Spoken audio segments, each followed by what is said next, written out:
Today we are making homemade tomato soup. And I decided to do this because in our grocery store there's some clearance vegetables or fruit sometimes, and they have these like baggies of reduced, well, this was tomatoes. There was 4 huge tomatoes and they were 99 cents. So I bought 2 of them and decided to make some tomato soup and freeze it for another day. So in here I have 1 onion that I've been sauteing for a few minutes. To that we're going to add some garlic, fresh garlic, jarred garlic, doesn't matter, whatever is easiest. We're just going to stir that for a second until it's fragrant. Okay, I want you to see how many tomatoes I got. You see all that? That's a lot of tomatoes. Go ahead and pour those in. I did not seed them. I don't think you need to. Okay, then we're going to also add some chicken broth. You could use vegetable stock, that's fine too, whichever you have. Okay, some tomato paste. I love the tube. Tube is great, easy, just put in however much you need. Then it goes right back in the fridge. I don't know about you, but with those little cans, I never seem to use enough.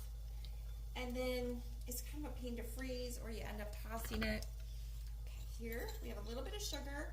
Sugar is good to balance the acidity of all those tomatoes. We also have here some salt. We can adjust the seasoning later. Some pepper, of course, you gotta have some pepper. My 2 favorite seasonings. And then the last thing is I have some fresh basil. You could also use dried. I've just cut this into a chiffonade. Okay, add that in. Give everything a stir. Okay. And then you're going to bring it to a boil. And once it comes to a boil, you're going to reduce the heat and simmer it uncovered for about 25 to 30 minutes. Okay, it's been about 25-30 minutes. This is what it looks like now.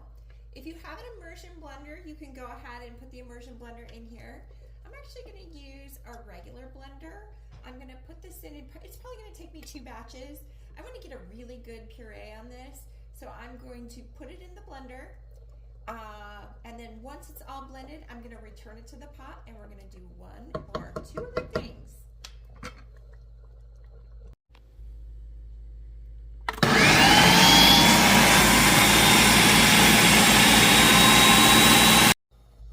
Okay, you can see how beautifully that blended, nice and smooth.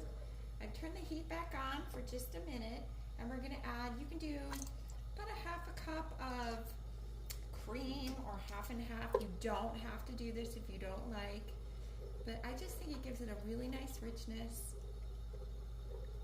And just heat that through for a minute or 2, and then we're going to show you how we serve this up.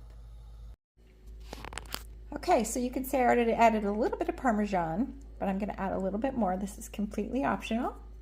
And then I have some fresh basil left from my garden. There you go. Doesn't that look yummy?